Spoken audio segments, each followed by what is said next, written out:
So I've seen a lot of videos lately and about the GOAT conversation in the UFC. Not MMA, just the UFC.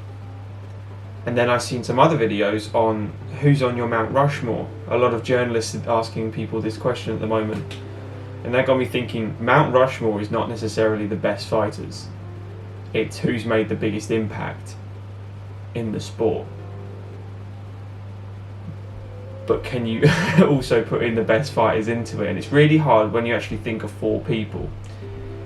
I have a rule for my Mount Rushmore here, and that is you cannot have tested positive for anything. You have, I don't care if like Anderson Silva, I really wanted to put on this. Spoiler, he's not on it. I loved watching Anderson completely because of what he did, and he finished everybody. The win streak he went on, how he was beating people, bouncing up 2 divisions for fun, and fighting Daniel Cormier on 2 days' notice at the UFC 200, stuff like that. The things he does is incredible. But he got popped for something, whether he meant it or not, whether it was to mend his broken leg or not, is irrelevant to me because I don't want to be a hypocrite, because I can't put John Jones on this list because he's popped for multiple things, whether they're accidental, the grain of salt thing he said, whatever. I don't care. You cannot have tested positive for anything to get onto my Mount Rushmore. So everyone has a certain few people on here. This is mine. This is my Mount Rushmore. Let's start nice and easy here. Royce, if you put Royce on it, I think you know what you're talking about. You can't have a Mount Rushmore without the pioneer, without the person putting it on the map. When everyone had their own style coming in, Royce showed that if you do not know grappling, if you do not know some form of jiu-jitsu, of submission, attack, defense, learning positions on the ground, all fights end on the ground. That was the saying. Not all. 90%. Let's say 90% of fights end on the ground. Unless you catch someone coming in. Whenever you see a pub fight, everyone just grapples up, they fall to the floor and they're just wrestling. But they don't know what they're doing. If you know Brazilian Jiu-Jitsu at that time, you are a straight murderer. Still are. What Royce did by beating Art Jimmerson. Art Jimmerson was a boxer who put on one glove at UFC 1. Didn't know what to do. Royce just held him. I think he mounted him, and then the guy just tapped because he was so claustrophobic. He was like, I don't like this. And then he fought Ken Shamrock, sleeve choked him. This giant man that weighed, 70 pounds more than him, jacked out of his life on steroids, who also was a shooter box fighter, I believe, as well. So he knew some leg locks. Just got caught again. And then Gerard Gordeau in the final, who was I believe a kickboxer. I'm pretty sure he was a kickboxer. He came in just gi pants, I believe, no shirt. He kicked the sumo wrestler's tooth out in the first. I can never remember the sumo's guy's name. Tooth in the first fight, and he rear naked choked him and won UFC 1. He showed what it's like. He went nearly an hour with Dan Severn, who is a heavyweight. Royce at this time weighed 185 wet. He was, he was not a big man. He's as tall as I am. He's 6 foot tall.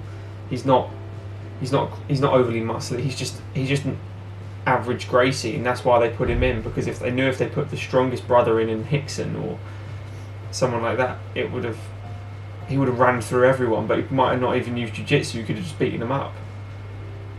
Royce was to show our weakest individual at the time.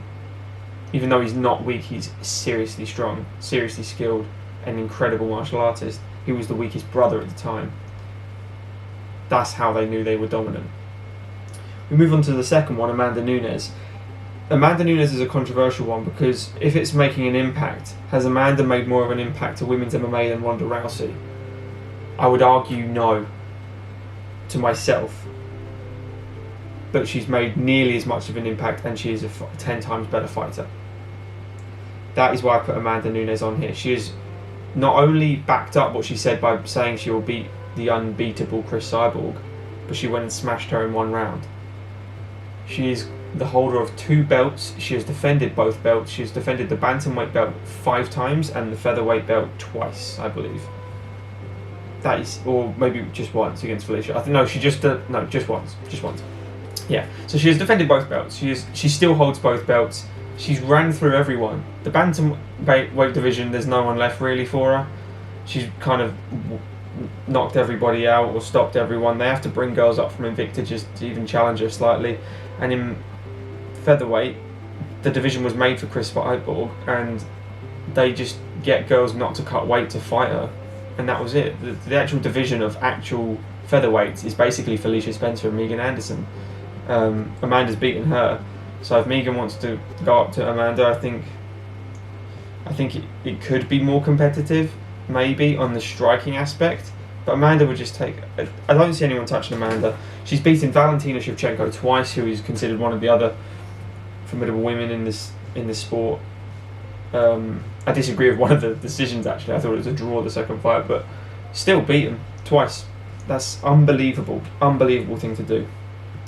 Move on to my greatest fighter of all time. If I ever made a video on who I think the greatest is, it would be this fella. It would be Georges St. Pierre. Georges St. Pierre, to me, is the perfect martial artist. He never stops training, ever.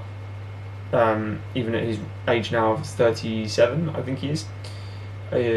He's only ever lost twice in his career. I believe his record is 26-2. He lost to Matt Serra when he got caught, and he also lost to Matt Hughes. 2 Matts. He has rematched those Matts and beat them. He beat Matt Hughes twice after he beat him, and he beat him by the same stoppage he lost to, which was an armbar. Matt Serra TKO'd him, so what did he do to Matt Serra? You get it. Other than that, he's never lost a fight. You can say he's the decision magnet. He ground out decisions in his last few fights of his career, other than the Bisping fight, which he came back for, won a middleweight division, and people saying, but it was against Bisping. Bisping is no joke. Bisping was incredible. I hate when people, and he fought with one eye for like 5 years. It's insane. Georges St. Pierre to me is the greatest. I think he defended the belt 9 or 10 times. I believe it's 9, but he was in more championship fights. It's just he won the belt, lost the belt, won the belt back, and then started defending again. So GSP for me is in 3rd place. 4th place is the tricky one. I wanted to put Anderson Silva, but again, from the intro of I can't put someone that's done anything or potentially done anything right or wrong. So then I thought, who's made the best impact? And it's generation. This is all generational. Royce is the first generation. Then you could argue someone like Chuck Liddell. Or you've got Kevin Randleman, people like that, Bas Rutten. But GSP to me was the next substantial one. I was tempted to put Liddell in, based on what he did, the Liddell Ortiz era. Randy Couture could have been another one. But I put Conor based on the significance he's done and the eyes that he has brought to this sport. It cannot be overlooked. The money for fighters at championship level has gone up. They started demanding more after Conor. Conor was able to say, no, I'm not fighting anymore. After being on the dole in Ireland, after being poor, after owing tax money, after everything he's been through, he showed that through hard work, trash talking a bit, hype up a fight, back it up. You can you can be the Michael Jordan of this sport, and he has done. I think Conor is. You can think of what you want privately. I'm not a massive fan of the fella outside of the sport. I disagree with a lot of things he's done, as I'm sure everyone else does. But in the sport, do not take it away. First ever person to hold 2 belts simultaneously. Does that just go overlooked now because DC's done it and Amanda's done it as well? It shouldn't be. He's the pioneer of a lot of stuff. He's a record holder in a lot of stuff. Only person to have a win in 3 different weight categories, is it? When he beat Donald Cerrone. Or finish. Was it a finish? Yeah. I'm going to go with that. But yeah, that is my Mount Rushmore. Let me know if you hate it or love it. If you agree with any of it, disagree with any of it. I think the talking points would most likely... I think if you disagree with Royce, as an opinion goes, you're wrong. Royce has to be on everyone's Mount Rushmore. These 3 are all up for debate. You could put, if you don't do the drug thing, you could put John Jones here, Anderson Silva here. It's just what you think has transcended the sport the most, and I think these people represent the sport and have pushed it to the limit, the absolute greatest. The only thing I might think of Amanda is you could put Ronda in for bringing the women's MMA even to the mainstream at all. Let me know what you think, guys.